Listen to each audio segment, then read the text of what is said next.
Okay, I'm gonna show you guys how to make a quarantini. So you get your shaker cup, fill it with ice, grab your choice of vodka. Mine is Tito's, obviously. 2 ounces, about.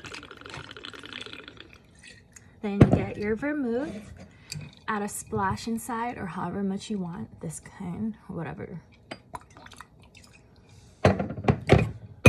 Cover it, shake it up.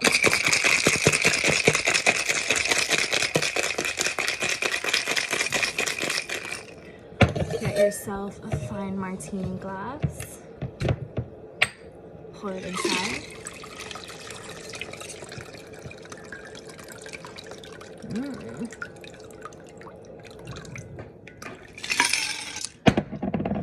Couple olives. And there you go. Got yourself a quarantini. A regular fucking martini. Drink it at home by yourself in quarantine. Cheers.